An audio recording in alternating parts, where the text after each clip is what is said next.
Hi, this is Paul Sprauve, and we are here in Reno, Nevada. And some of you, or most of you, is probably either viewing this from either Facebook or YouTube, or a little bit of both. And we are going to, we're going to share some teachings with you from the book of Samuel. And we're going to stay on this for a few weeks, or at least as much as possible. The book of Samuel. And let's see here. We're going to 1 Samuel chapter 3. And some people don't know about the life of Samuel, but Samuel was a prophet in the Bible, to where he was able to hear from the Lord. And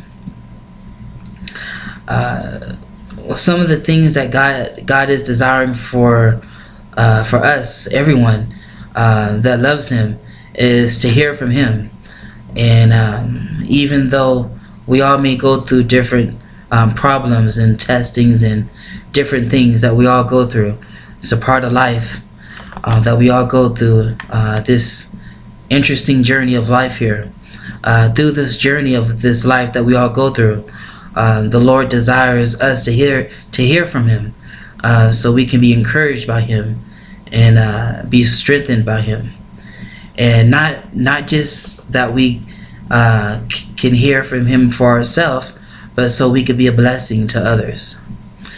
And so the book of Samuel was not just about the Lord talking to Samuel and Samuel keeping his talents all to himself, but it was about him sharing his talents and his abilities to be a blessing to others. And so first we're going to start off with 1 Samuel chapter 3 verse 1. Then I'm going to read down to the other verses. And I'm reading out of the King James Version, by the way, the King James Version. And it says, "And the child Samuel ministered unto the Lord before Eli. And the word of the Lord was precious in those days. There was no open vision." And so the prophetic ministry in those days, and the ability to have spiritual visions, was very rare in those days. Unfortunately, it's like that too today in some states or countries that we all are in, or regions for that matter. The prophetic ministry is very low, or it has not been a chance to been developed yet in certain regions or states or countries. And so, but the Lord desires everyone to learn more and to grow more in Him. And so verse 2, it says, "And it came to pass at that time, when Eli was laid down in his place, and his eyes began to wax dim, that he could not see. And the lamp of God went out into the temple of the Lord, where the ark of God was. And Samuel was laid down to sleep. And that the Lord called Samuel." Verse 4, it says that the Lord called Samuel, and he answered, "Here am I." And then he ran unto Eli and said, "Here am I, for thou calledst me." And he said, "I called not." So Eli said, I didn't call you. And so Samuel lied down again, and he went and lay down. So basically, what in this part here, the Lord was speaking to Samuel when he was a lot younger in age. And so he went to Eli. He thought Eli was calling him. And so Eli told him, no, I didn't call you. And so this lets us know that it takes time to mature in the Lord. We all make mistakes. We all have things and struggles that we all go through in this life. This life is definitely a journey. And so many times when people hear about people being a minister or a preacher, a lot of people have the wrong concept of what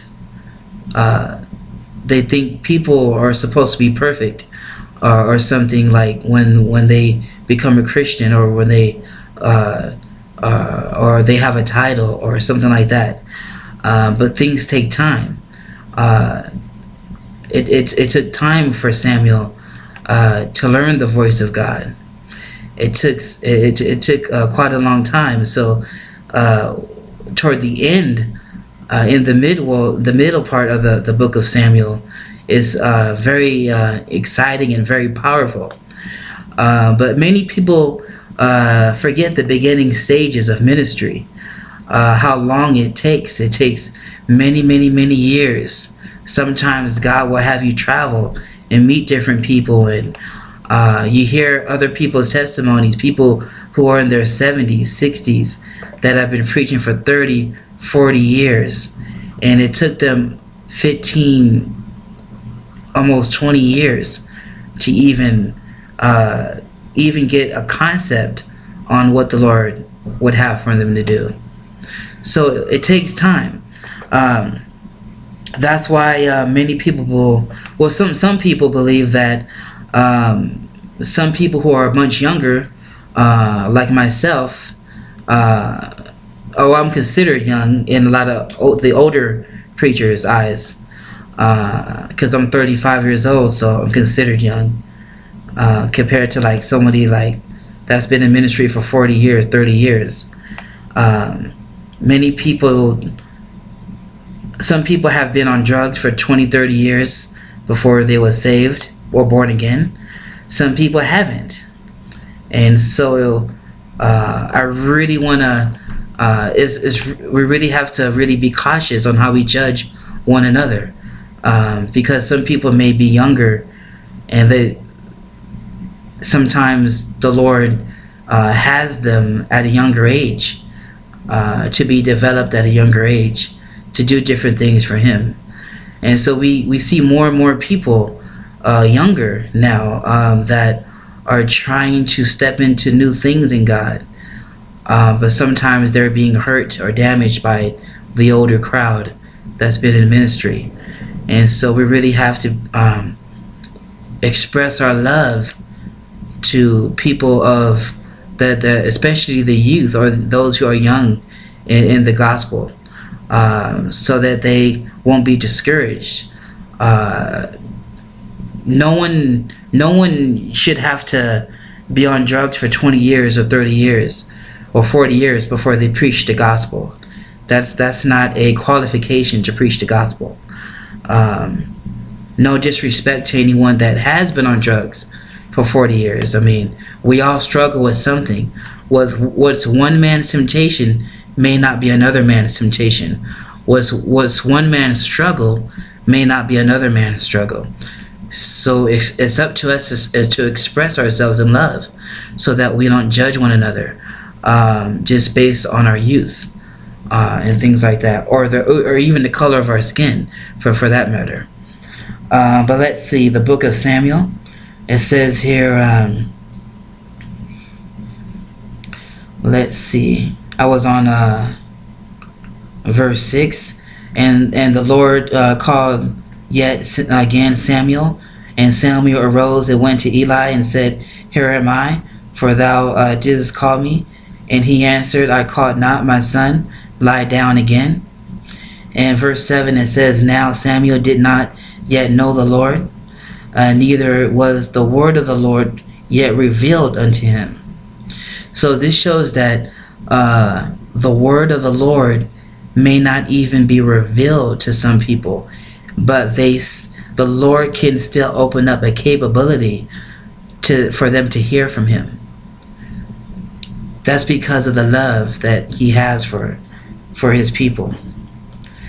And verse 8, it says, And the Lord called Samuel again the third time, and he arose and went to Eli and said, Here am I, for thou didst call me. And Eli perceived that the Lord had called the child. Verse 9, it says, Therefore Eli said unto Samuel, Go lie down, and it shall be, if he call thee, that thou shalt say, Speak, Lord, for thy servant heareth. So Samuel went and lay down in his place.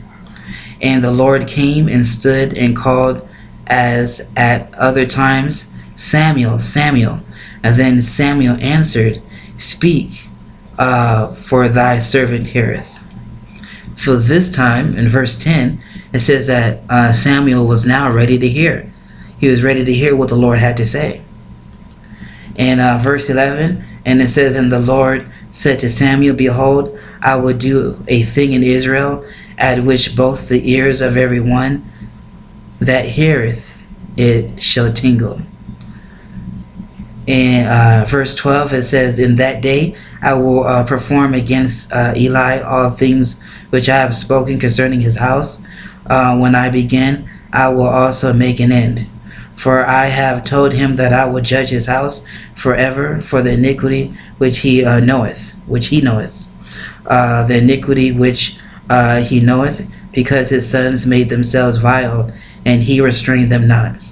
Verse 14, it says, And therefore I have sworn unto the house of Eli that the iniquity of Eli's house shall not be purged with sacrifice nor offering forever.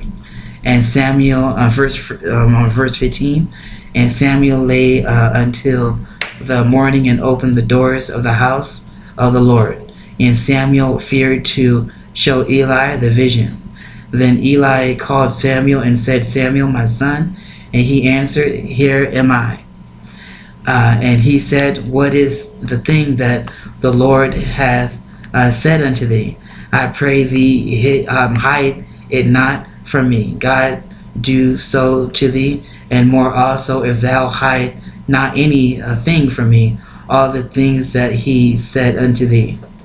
And verse 18, it says, And Samuel told him every whit, and hid nothing from him. And he said, It is the Lord, let him do what he seemeth good. So now verse 18, we see now Samuel begins to prophesy. He begins to share the word that was told to him from the Lord to Eli. Verse 19, and it says, And Samuel grew, and the Lord was with him, and did let none of his words fall to the ground. So I'm going to read verse 19 again. And it says, And Samuel grew, and the Lord was with him. So this shows us that the